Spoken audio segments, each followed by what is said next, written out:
வணக்கம்ப்பா. எப்படி சாமி கண்டுபிடிச்சா? இல்ல என்கிட்ட திண்ணீர் பூசிருக்குன்னு அதனால என்கிட்ட சாமி என்கிட்ட கண்டுபிடிச்சிக்கிட்டியா? இல்ல சாமி, நானு தெய்வ குழந்தை இல்லையா, நம்மளுக்கு ஊர் உலகம் நாடு நகரம் சொந்தம். அப்ப எல்லாமே உனக்கு சொந்தமா இருக்கு. பரவாயில்லையே. சரி, வேற என்ன சொல்லியா வந்தா? என்ன இது கேட்கணுமா? என்ன சாமி? என்ன கேள்வி? என்னப்பா குறை உனக்கு? சொல்லு, சொல்லு. சாமி, சரி. நான் தெய்வ குழந்தை. ஆட்டோ பஸ்ல ஏறினா காசு கேட்குறாங்க. அது சிக்கலான விளையாடுறது.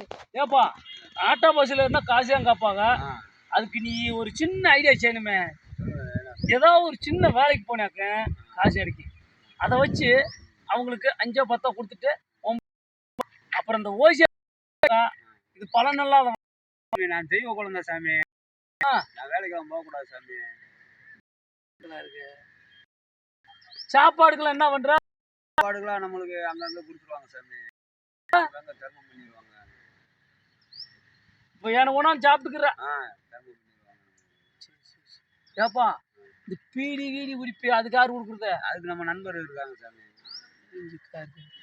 ஏப்பா, அப்போ உனக்கு பணம் வேணும்டா, ஒரு வேலை வெட்டி, சின்ன வேலை வெட்டி போனா தான் நம்மளுக்கு பணம் கிடைக்கும். அப்புறம் இப்படி வெட்டியா சுத்தினாக்கும் பஸ்ஸில் ஏற முடியாது, நடந்தே தான் போகணும். சாமி, நான் தெய்வ குழந்தை இல்லையா? சரி. அதனால நம்மளுக்கு பூராமே உலகம் பூரா சொந்தம். உலகம் பூரா சொந்தம் தான். அதுக்காக நீ வண்டி இதுகளுக்கெல்லாம் சொந்தம் கிடையாது. வண்டி ஆட்டோக்காரங்களாம் ஓசியா உனக்கு ஏற்ற மாட்டாங்க. அவங்களுக்கு தெரிய மாட்டேங்குது சாமி, நான் தெய்வ குழந்தை. அது தெரியுதுப்பா. பணம் வேணும். அதுக்கு ஒரு சின்ன வேலை வெட்டி செஞ்சாக்க அந்த காசை வச்சு நீ ஏறி போகலாம். இல்லைண்டாக்கா ஆகாது. சாமி வேலைக்கெல்லாம் போகக்கூடாதுன்னு சொல்லுது. ஏப்பா, அப்ப சாமிகிட்ட பணத்தை கேட்க வேண்டியதானா? சாமி, நீ கேட்டோன்னு நான் கொடுக்க மாட்டேன். நான் ஏன் தவறியத்தை கொடுப்பேன். சரி, அப்ப எப்போ சாமி உடுப்புன்னு கேட்க வேண்டியதானா? அதுதான் நான் ஏன் தவறியத்தை கொடுப்பேன் சொல்லுது சாமி. உன் ஜெகத்து கொடுக்கிட்டேன். இப்போதைக்கு எனக்கு சமாளிக்கிறது கொஞ்சம் கொடு சாமி கேட்க வேண்டியதானா? நானும் கேட்டு தான் பாக்குறேன். சரி, நான் கொடுத்தினாக்க நீ வேற மாதிரியா மாறிடுவ. அதுக்காக நான் கொடுக்கும்போது சொல்லி உனக்கு கொடுப்பேன். சரி அப்படின்னு சொல்லுது சாமி. தெய்வ குழந்தைன்றனால அப்படி பேசுது. தெய்வ குழந்தைன்ற. ஏப்பா, நான் ஒரு சின்ன ஐடியா சொல்றேன் கேளு. என்னைய மாதிரி இன்னொரு ஆள் திண்ணூர் பூசி வருவேன். அவங்கிட்ட விவரம் கேளு. அவன் உனக்கு இந்த விவரத்தை பூரா சொல்லுவேன். சரித்தானே? நான் வரட்டுமா? என்ன சொல்லணும் சாமி? சொல்லுங்க சாமி. என்ன சாமி, எனக்கு ஒரு பதில் சொல்லிட்டு போங்க. போயிட்டு என்னப்பா பதில் சொல்லிட்டு வேலைக்கும் போக கூடாதுன்ற, வெட்டிக்கும் போக கூடாதுன்ற. சாமி தெய்வ குழந்தைன்ற. ஆமா சாமி, நானும் தெய்வ குழந்தை சாமி. தெய்வ குழந்தை. அப்புறம் உனக்கு என்ன வழி நான் சொல்லிட்டு போறது? நீங்க ஏதாவது வழியை சொல்லிட்டு போகணும். நீங்க ஏப்பா, இந்த வழியிலே நேரம் போ. இது பக்கத்துல ஒரு கிணறு இருக்கு. அதுல அண்டாண்டாவா பணம் இருக்குன்னு ஊரே ராவுறேன். நீ அதுல போனாக்க உனக்கு வேணும்ன்ற பணம் கிடைக்கும், வேணும்ன்ற பொருள் கிடைக்கும். நீ அங்க போய் பார்த்தாக்க உன்னுடைய கவலை கஷ்டம் தீரும். நான் பார்த்து வரட்டுமா? சாமி, ஒரு நிமிஷம் நில்லுங்க. இன்னும் ஒரு நிமிஷமா? ஆமா, யமதர்மராஜாவே என்கிட்ட 7 ஆண்டா நகை எடுத்து காமிச்சாரு.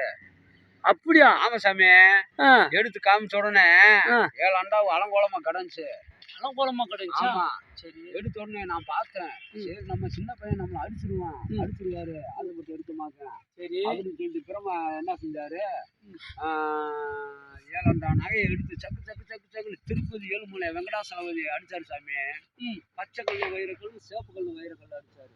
என்னப்பா கூத்தா இருக்கு. இந்த 7 ஆண்டா நகையை கொடுத்தா எத்தனை கப்பல்டா வாங்குவோன்னு கேட்டாரு சாமி. நான் இங்கிட்ட கொடுத்தா என்னால செமிக்க முடியாதுப்பா பிரம்மாவே அப்படின்னு சொல்ல விட்டு, போடா நீ போய் செத்து போடான்னு சொல்லிட்டாரு ஒரே வார்த்தையில. இது பெரிய விவகாரமா இருக்கப்பா. இதெல்லாம் பெரிய ஆள்கிட்ட போய் சொல்லணும். என்கிட்ட மாதிரி அப்புறம் நீ ஆள்கிட்ட சொல்லாத. ஆமா சாமி, நான் தான் தெய்வ குழந்தைன்னு சொல்றீங்களா? அப்படியா? அப்படியே பஞ்சம் வருது உனக்கு. அது அன்னைக்கே பிடிச்சி கொஞ்சோண்டு மடியில மடிச்சு வச்சிருக்கேன். மூட்டு கொடுத்தா என்னால செமிக்க முடியாதுன்னு கேட்க விட்டு அவர் வாட்டுக்கு நீ போய் செத்து போடான்னு சொல்லிட்டாரு. சரி, அதனாலதான் சரி இப்படி அலையிறேன் சாமி. சரி, நான் வரட்டுமா? சரி சாமி. சரி பாரு சாமி, நில்லுங்க. எனக்கு இன்னும் பதில் சொல்லவே இல்லை. நீங்க மீண்டும் பதிலா? ஆமா சாமி. என்னப்பா பதில் சொல்ல? நீங்க ஒரு தவறும் சொல்ல போறீங்க. நான் தான் என்ன சொன்னேன், அந்த கிணத்துல 7 ஆண்டா பணம் இருக்குன்றாங்க. ஊர் ஜனமே அங்கதான் போய்க்கிருக்கு. நீயும் போய் பார்த்தாக்க உனக்கு பணம் தேவைப்படும். நீ நல்லா பொழைச்சிக்கிடுவா, நல்லா வரலாம். சாமி, கிணத்துக்குள்ள தங்கிதான் இருக்கேன். பணம் எப்படி சாமி இருக்கு? டேய், பச்சை தண்ணியில இருக்க பணம் எப்படி சாமி இருக்கு? பணம் இருக்குன்னு சொல்றாங்கல்ல, நீ தெய்வ குழந்தை உனக்கு கட்டாயம் கிடைக்கும். இல்ல சாமி, நானும் எத்தனையோ கிணத்தை பார்த்துட்டேன். சரி சொல்லு. என்ன என்னப்பா அண்டாண்டாவா பணம் இருக்குன்ற ஆட்டாக்காரங்க காசு கேட்குறாங்க, அதுக்கு பதில் வழி சொல்லிட்டு போனேன். மீண்டும் போயிட்டு இருந்து வந்துட்டா ஆமாண்ணே. எப்பா ஆட்டோக்காரங்க பணம் கேட்பாங்க, அதுக்கு ஒரு வழி நான் என்ன சொல்ற முடியாது. என்னைய மாதிரி ஒரு தின்று பூசி வருவேன் அந்த ரோட்ல, அவங்கிட்ட கேட்டாக்க இன்னும் நிறைய விவரமான்னு சொல்லுவேன். இதே நேரப்போ போனாக்க உனக்கு விடிவாளம் வரும், நான் பாட்டு வரேன்.